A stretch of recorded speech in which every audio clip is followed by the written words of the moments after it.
Le montage des dents prothétiques, qui sont des dents du commerce, spécialement réalisées pour la prothèse adjointe, mais plus particulièrement pour la prothèse adjointe totale. Les morphologies se correspondent au maxillaire et à la mandibule. En prothèse adjointe partielle, il faudra le plus souvent, si l'antagoniste est une denture naturelle, modifier ces morphologies de telle manière à ce qu'elles puissent s'adapter à l'antagoniste. Le montage des dents prothétiques en prothèse adjointe partielle va dépendre de l'antagoniste.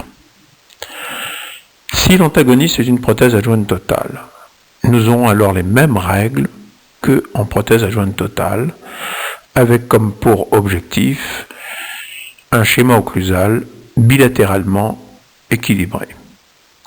Si par contre l'antagoniste est une denture naturelle, le montage antérieur devra être effectué en dehors du champ fonctionnel, de telle manière à ce qu'il n'y ait pas d'interférence lors de la cinématique mandibulaire.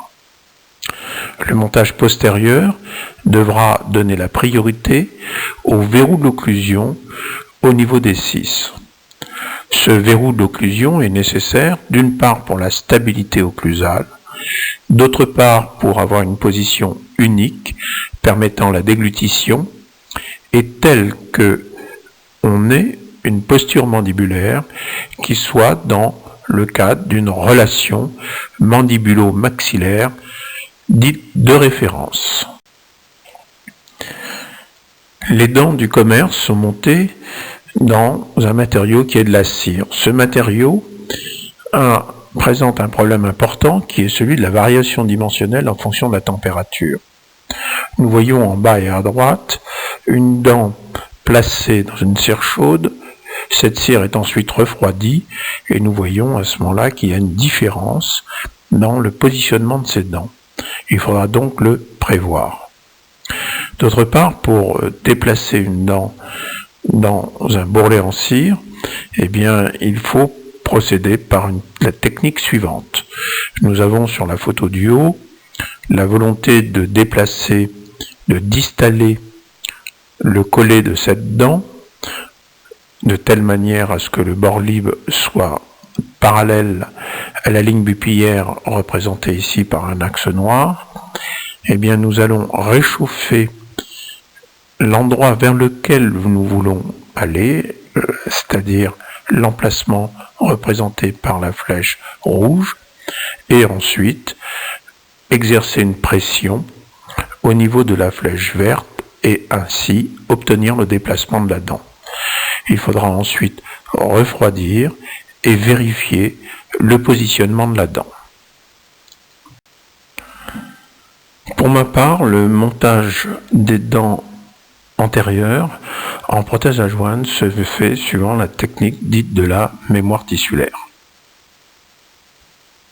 Pour ce faire, les deux centrales, 11 et 21, sont montées sur l'articulateur en ayant à côté de moi le patient.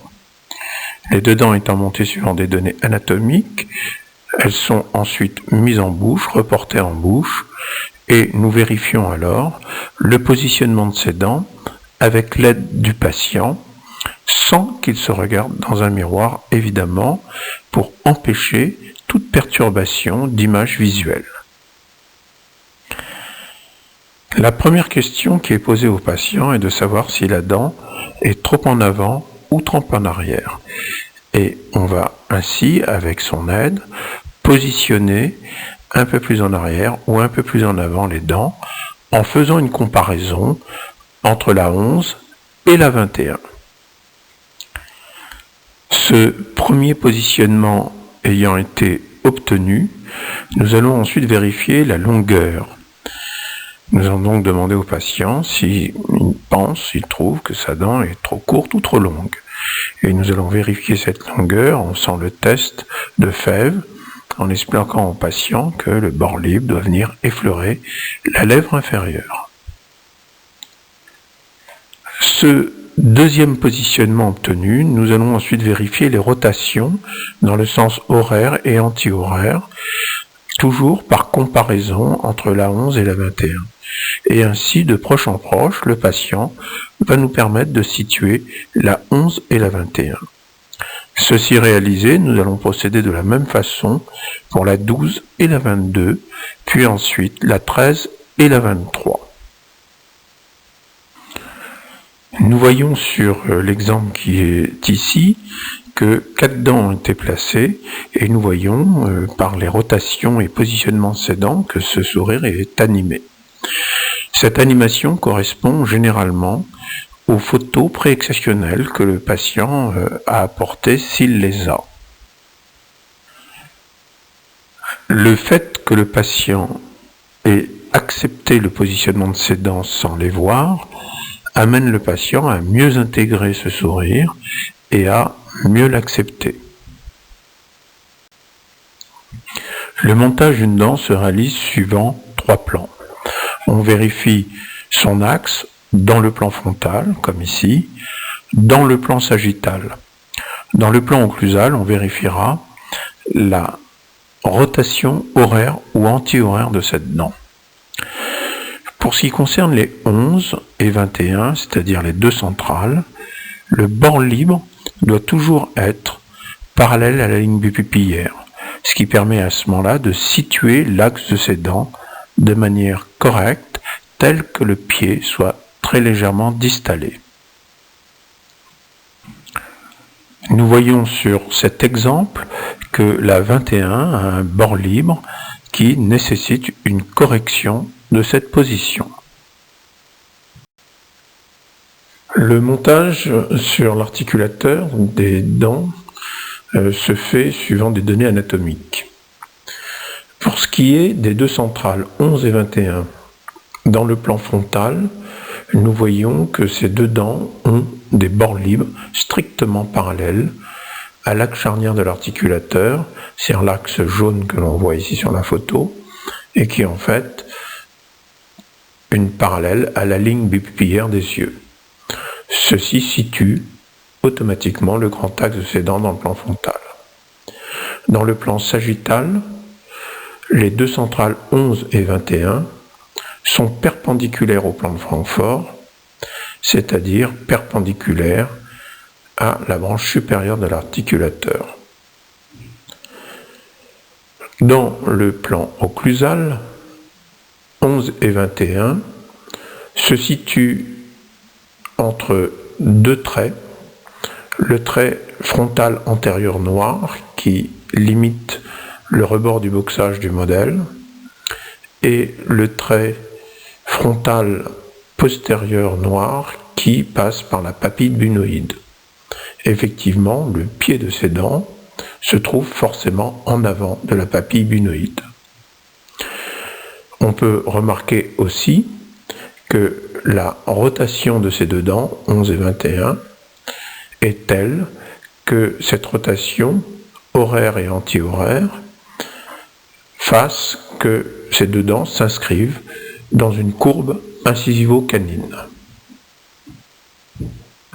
En bouche, on pourra vérifier que le bord libre de ces dents, c'est-à-dire que le plan moyen d'occlusion, passe par les commissures des lèvres et surtout que ces deux dents viennent légèrement toucher la lèvre inférieure lorsque le patient dit « fève ». Nous avons ainsi pu régler la hauteur de ces deux dents.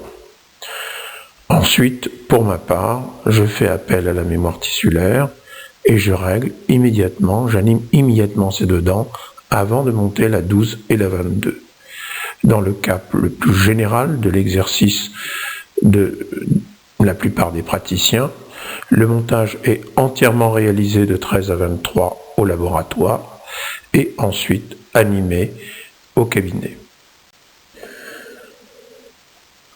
Le montage des deux latérales 12 et 22 dans le plan frontal se fait avec un pied qui se trouve très légèrement en avant de la ligne de crête pour compenser la résorption centripète.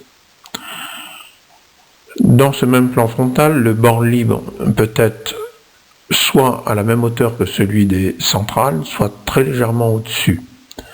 L'angle distal du bord libre sera toujours légèrement plus bas que l'angle mésial. En vue occlusale, les latérales s'inscrivent dans la courbe incisivo-canine.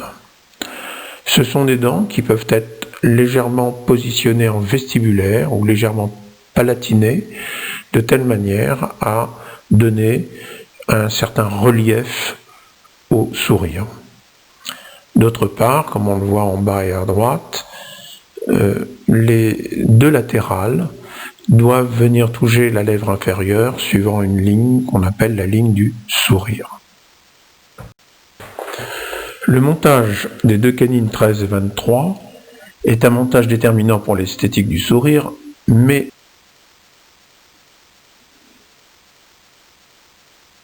aussi pour le montage des dents postérieures. En vue frontale, on peut voir en haut et à gauche que la 13 est montée droite pour l'œil. C'est-à-dire que son grand axe, figuré par une flèche noire, se trouve être perpendiculaire au plan de Francfort. Le pied est ressorti largement en dehors de la ligne de crête et va organiser la future bosse canine. D'autre part, cette canine a une rotation qui, en vue frontale, est telle que lorsqu'on est parfaitement en face de notre montage, l'angle distal de la face vestibulaire se trouve être à peine perceptible. Ceci est important car nous verrons en vue occlusale que c'est la partie distale de la face vestibulaire qui va induire le montage postérieur. En vue sagittale, le grand axe de la canine est soit perpendiculaire au plan de Francfort, soit perpendiculaire au plan d'occlusion. En vue occlusale, nous pouvons remarquer que les 13 et 23 s'inscrivent dans un arc incisivo-canin. Nous pouvons remarquer aussi que les faces vestibulaires de ces deux dents se décomposent en une face vestibulaire mésiale et une face vestibulaire distale. Et que la tangente, marquée ici en rouge, aux faces distales vestibulaires, va s'aligner avec les futures faces vestibulaires des canines, des prémolaires et des molaires. Si la rotation est trop horaire ou trop anti-horaire, nous aurons à ce moment-là un montage qui sera soit trop à l'intérieur, certes palatiné, soit trop à l'extérieur, c'est-à-dire vestibulé, de nos prémolaires et molaires. Pour obtenir la bonne rotation horaire ou anti-horaire de ces deux canines, comme je l'ai déjà dit précédemment, c'est la vue frontale qui permet d'organiser cette rotation. Et cette rotation doit être telle que lorsque je suis face à mon montage, les deux angles distaux des faces vestibulaires de 13 et 23 doivent être à peine perceptibles d'une manière simultanée. Le champ fonctionnel du patient, volume permettant une cinématique sans interférence des dents, et dans la zone antérieure limitée par la face palatine des incisives et en fait de l'ensemble du groupe incisivo-canin supérieur et les faces vestibulaires des incisives et de l'ensemble du groupe incisivo-canin inférieur. L'expression de ce champ fonctionnel sur l'articulateur s'appelle le guide antérieur. Il est déterminé en bouche. 31 et 41 sont montés suivant des données anatomiques et suivant des données, pour ma part, de mémoire tissulaire. C'est-à-dire que les dents sont validées sur le patient avec une animation et en respectant des règles esthétiques simples, telles que par exemple, le bord libre des centrales doit être à peu près à hauteur des lèvres, un peu plus haut si c'est un caractère masculin, un peu plus bas si c'est un caractère féminin. Une fois cette validation faite en bouche, nous avons à ce moment-là un positionnement des deux incisives du bas par rapport au bloc incisivo-canin du haut. Et nous allons pouvoir vérifier sur l'articulateur si nous pouvons valider ce guide antérieur déterminé en bouche. Le montage de 31 et 41 ayant été effectué sur l'articulateur et reporté en bouche, animé suivant la mémoire tissulaire pour ma part, nous avons donc maintenant un certain surplomb du groupe incisivo-canin qui détermine une pente incisive. Cette pente incisive, dans le cas d'une prothèse adjointe totale bimaxillaire ou d'une prothèse adjointe totale unimaxillaire, ne doit pas être supérieure à 20 degrés, car sinon nous allons devoir construire des courbes de compensation sagittales qui vont être beaucoup trop importantes. Dans le cas où cette pente incisive est supérieure à 20 degrés, comme on peut le voir sur le schéma numéro 1, eh bien nous allons devoir diminuer ce surplomb dans le sens vertical en baissant, en diminuant la hauteur des incisives inférieures, de telle manière à ce que cette pente incisive maximale ne soit pas supérieure à 20 degrés. Nous aurons donc à ce moment-là un compromis entre l'esthétique et la fonction. Nous allons ensuite enregistrer sur une table incisive ou sur un matériau cette pente incisive suivant une trajectoire qui va donc de la relation mandibulo-maxillaire de référence à un bout à bout incisif, c'est-à-dire un mouvement de propulsion. Sur ces photos, nous voyons l'enregistrement du mouvement de propulsion suivant la pente incisive qui a été déterminée d'une part en premier en bouche, puis ensuite sur l'articulateur s'il a fallu la corriger. Pour ce faire, nous utilisons un matériau qui est plastique. Puis on va finir le montage incisivo-canin du bas, d'une part suivant des données anatomiques qui ont été permises grâce à ce guide antérieur. On va vérifier en bouche la réalité clinique de ce montage anatomique, suivant pour ma part toujours la même méthode qui est celle de la méthode de la mémoire tissulaire. Et on va finir l'enregistrement dans le matériau plastique des mouvements de latéralité et obtenir ainsi un guide antérieur qui sera valable aussi bien en propulsion que en latéralité. Il est à noter que lorsque nous avons des canines qui sont des dents du commerce, nous avons à ce moment-là des dents qui ne sont pas fonctionnelles et ne nous tiendrons pas compte de positionnement de ces dents dans l'enregistrement des latéralités. Certains articulateurs présentent des tables incisives qui on peut incliner dans le sens sagittal et grâce à des ailettes dans le plan frontal. nous avons à ce moment-là une simplification de l'enregistrement du guide antérieur.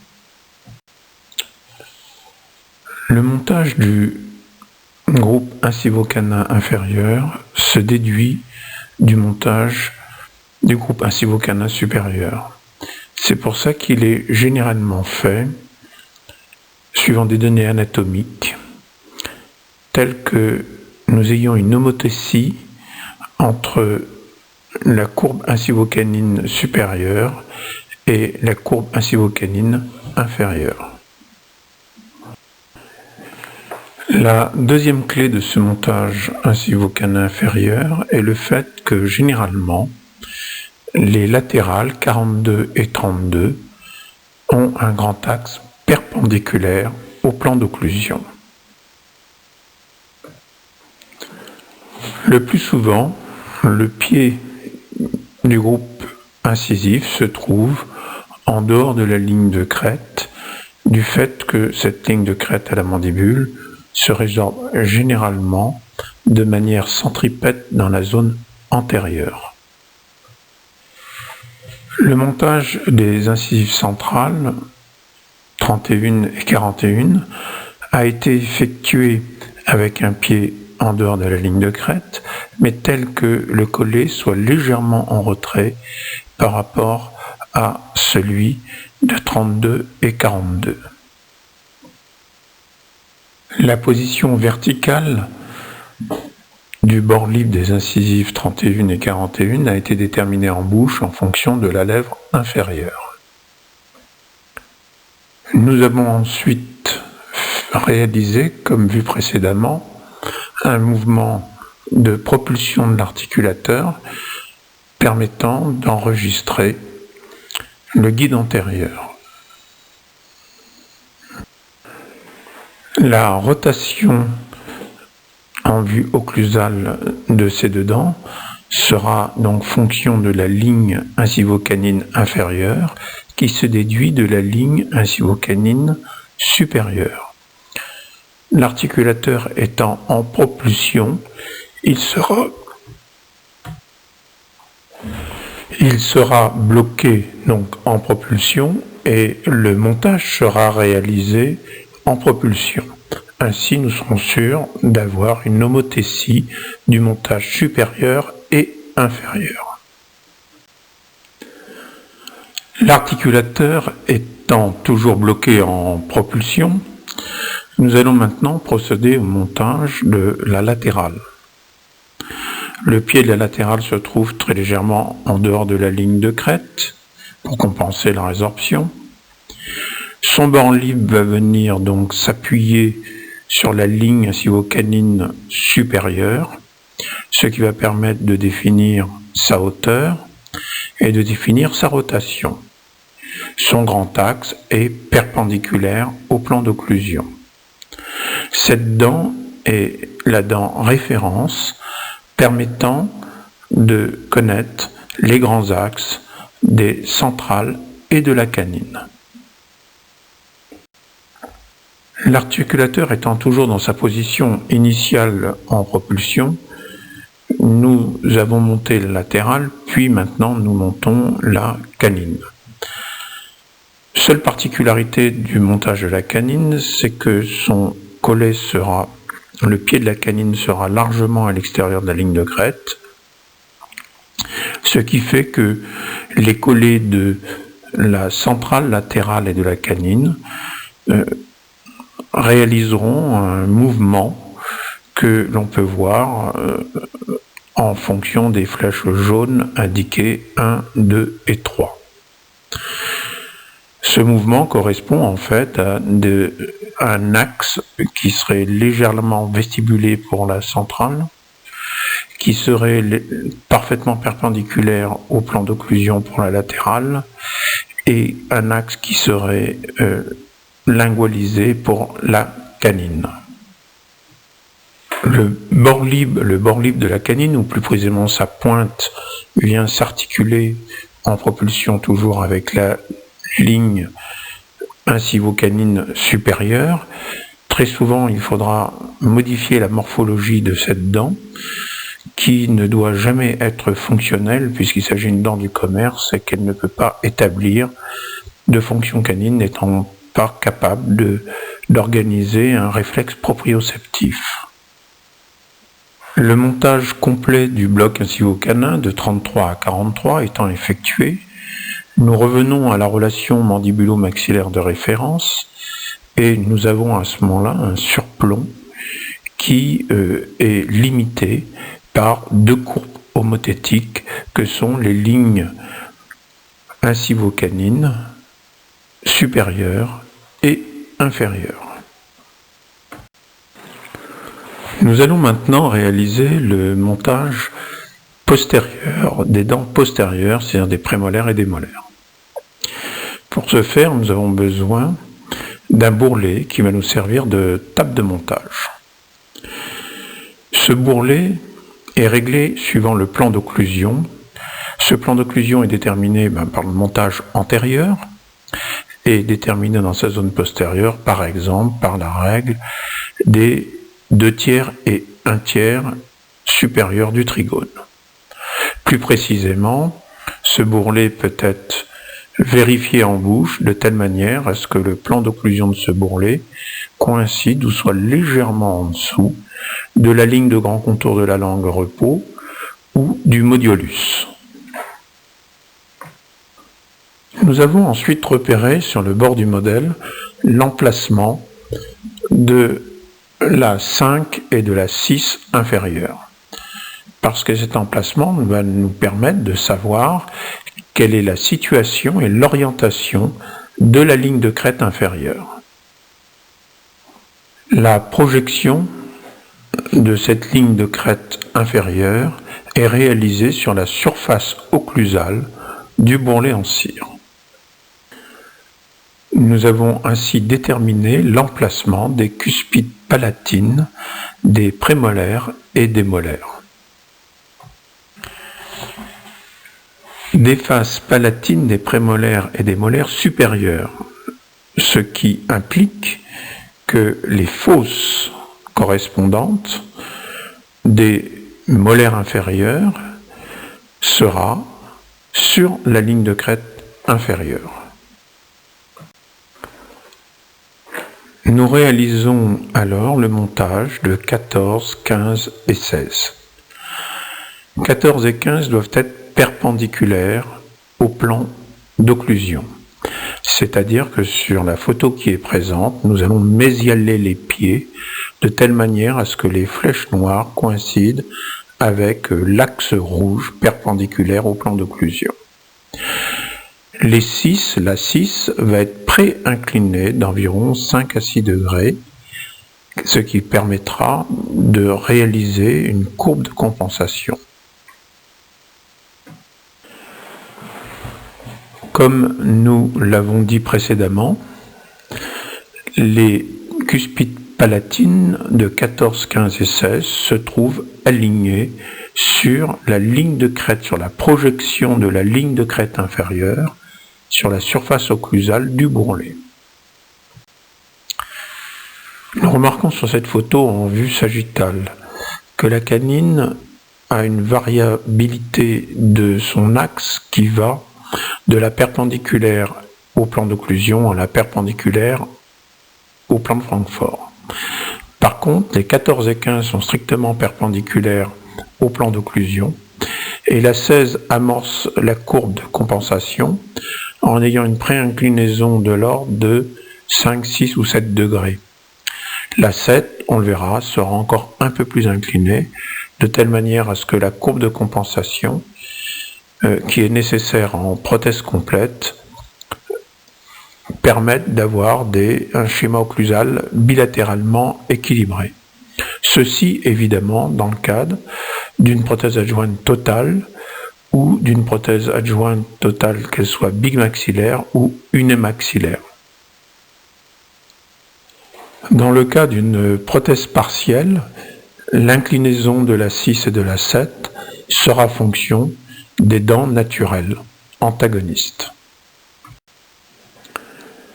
La vue frontale qui est présente ici montre l'alignement des faces vestibulaires, en particulier de la 13, 14, 15 et 16. Cet alignement va de pair avec l'alignement des pointes cuspidiennes de ces mêmes dents, des cuspides palatines et de l'alignement de l'axe des sillons mésiodistaux, toujours des prémolaires et molaires. Cette vue occlusale montre l'alignement des cuspides palatines de 14, 15 et 16, l'alignement des sillons mésiodistaux, l'alignement des cuspides vestibulaires jusqu'à la mésiovestibulaire de la 6. Il y a ensuite une cassure avec un nouvel alignement de la mésiovestibulaire de la 6 à la distovestibulaire de la 7. On peut remarquer aussi sur cette photo que la rotation des canines induit l'alignement des dents postérieures.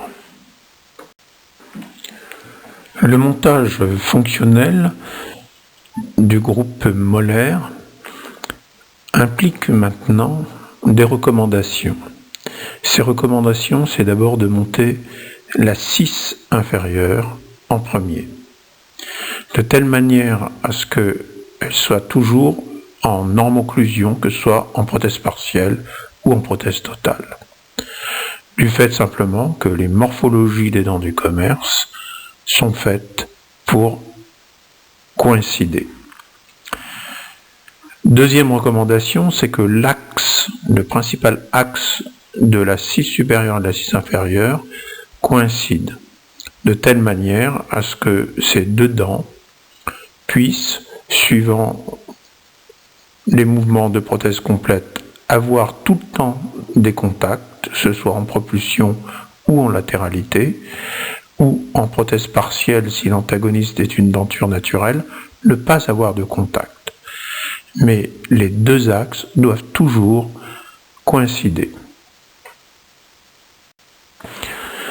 Sur ce cas clinique d'une prothèse partielle opposée à une prothèse complète, nous recherchons une normocclusion pour assurer un verrou de l'occlusion. Ce verrou de l'occlusion permettra une stabilité occlusale et permettra d'avoir une position unique pour pouvoir déglutir, même si cela se fait aux dépens du montage des dents proximales. Sur ces photos, nous faisons la démonstration d'un montage d'une 6 supérieure et d'une 6 inférieure en statique. Nous voyons que ces deux dents ont des grands axes qui sont parallèles entre eux, tels que la mésiopalatine de la 6 supérieure viennent parfaitement se mettre dans la fosse de la 6 inférieure et assurer ici un tripode permettant une stabilité occlusale. Dans le cas d'une prothèse partielle opposée à une prothèse complète ou d'une prothèse complète bimaxillaire, nous recherchons un schéma occlusal bilatéralement équilibré, ce qui veut dire que nous devons avoir des contacts entre la 6 supérieure et la 6 inférieure lors des mouvements de propulsion et de latéralité. Pour ce faire, nous devons avoir la mésiovestibulaire de la 6 supérieure qui vient s'inscrire entre la mésiovestibulaire et centrovestibulaire de la 6 inférieure.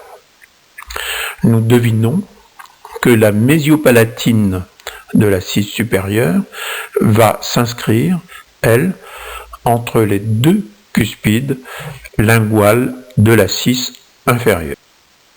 Nous avons donc du côté travaillant des contacts à la fois vestibulaires et à la fois linguaux. Par contre, dans le cas d'une latéralité non travaillante,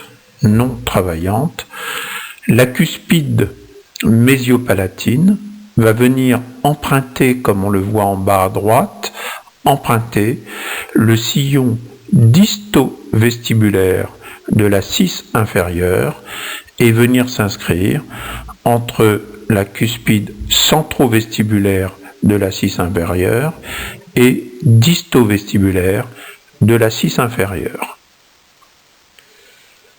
Nous avons donc dans ce cas un contact entre des cuspides linguales supérieures et vestibulaires inférieures.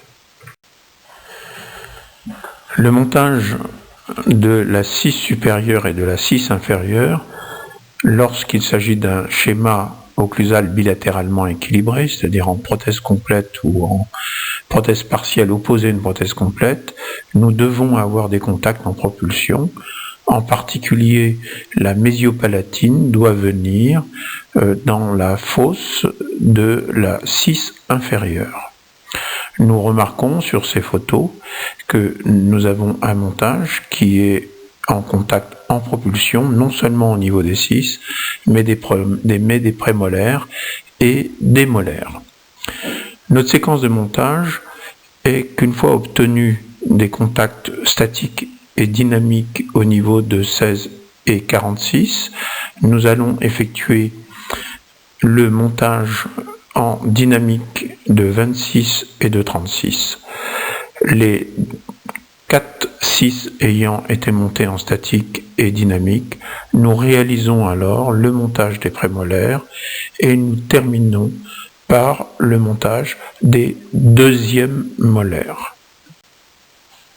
Nous voyons ici une erreur relativement courante qui est due au simple fait que l'axe de la 6 supérieure et de la 6 inférieure ne soient pas parallèles entre eux.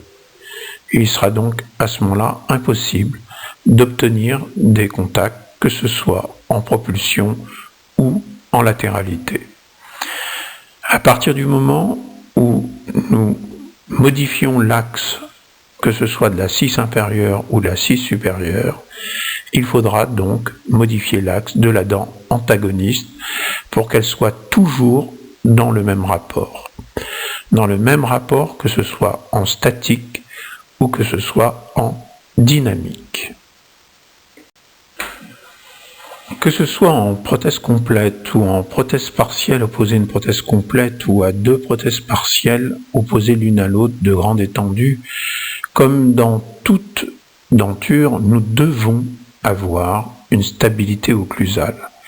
Et le meilleur moyen lorsque nous avons par exemple deux prothèses complètes ou une prothèse partielle de grande étendue opposée à une prothèse complète est de vérifier cette stabilité et de vérifier dans les mains particulièrement qu'il y ait une position unique et que cette position soit parfaitement précise. Notre montage a été réalisé dans de la cire, ce qui fait qu'il présente des imperfections. Et pour avoir une stabilité occlusale et des contacts occlusaux souhaités en fonction du schéma occlusal, il nous faudra procéder à un équilibrage. Cet équilibrage se réalisera que sur des prothèses mises en moufle et polymérisées. Nous avons à ce moment-là une position parfaitement définie des dents. Cet équilibrage occlusal ne pourra exister et se faire que dans la mesure où il va parfaire notre montage, mais en aucun cas il ne pourra remplacer de grosses erreurs. Nous rappelons rapidement les grands principes de cet équilibrage occlusal. C'est d'abord la suppression des contacts déflecteurs dans une relation mandibulo-maxillaire de référence. C'est l'augmentation du nombre de points d'occlusion en statique sur les prémolaires et molaires.